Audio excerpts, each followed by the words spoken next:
Grabe, viral ngayon yung interview ni VP Sara na kung saan guys, grabe. Sinabi niyang gusto niya ng bloodbath sa impeachment trial. Naku, ito panoorin natin ha. I truly want a trial because I want a bloodbath talaga. They met a dead end doon sa hearings nila na nag-decide na lang sila, okay, i-impeach na lang natin ito siya without any evidence at all of wrongdoing because nasa Commission on Audit ang lahat ng papers ng confidential. Hindi na sila mahuman because the impeachment is a glorified disqualification case. It's about the 2028 elections. These individuals are desperate for cash, cookie, and champagne. Grabe. Desperate of cash, cocaine, and champagne. Grabe guys, alam nyo, kahit na gusto talaga ni VP Sara, tayo naman gusto talaga natin ng bloodbath sa impeachment trial. Pero guys, yung uunahin daw talaga nila, sabi ni Marcoleta, ay yung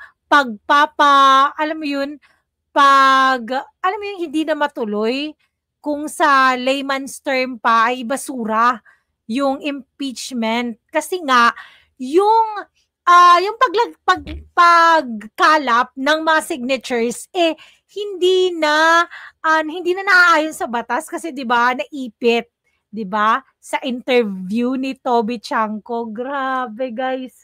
Talagang yan si Toby Chanco, nila yan magbayaw yan pero grabe.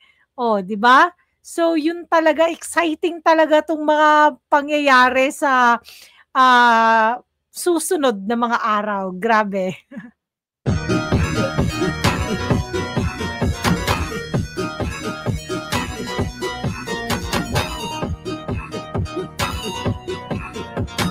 Pagpatuloy natin guys Alam nyo, ang pinaka-in-demand talaga na project ng Office of the Vice President ay yung burial and medical assistance, and tinanggal ng House of Representatives yung line item na yun, kaya hindi talaga namin siya malagyan.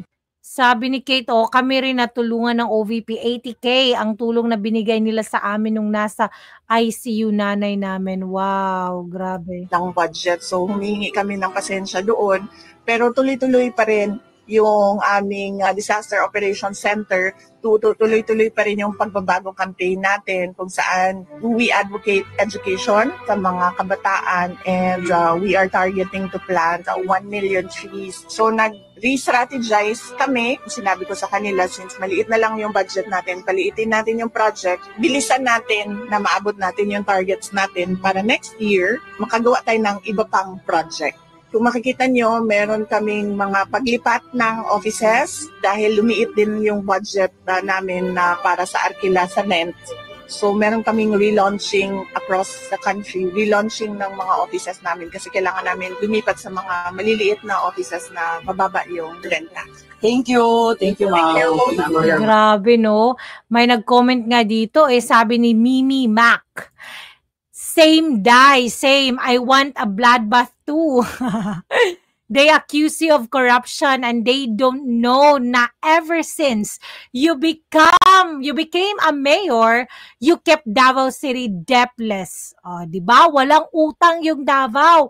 Opo, wala po kaming utang sa Davao because of Mayor Inday and maintained by her successor. You're one of the most politically astute leaders of this country. Inday is most shrewd at documenting transactions, not only because she is a lawyer, but also because she knows all eyes are on her. So yes, we want her good name back, and we want a bloodbath too. Wow! So exciting din. Talaga. Sumali ako sa page named Filipino for Good Governance, and in that page, Davao is being tarnished. Bayaran, bobo, and Davao is a mess daw. I keep defending Davao even though I'm not a Davaoenyo, but I've seen Davao in 2016. I wish I could spend my retirement years in this wonderful city. These people who have not even seen Davao, makalait sa Davao, are like hemorrhoids. Oo nga, totoo talaga yung mga hindi nakapunta ng Davao, ayun pa talaga yung nanglalait.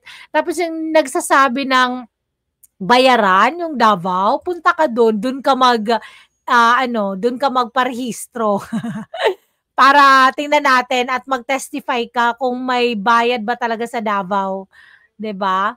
Grabe.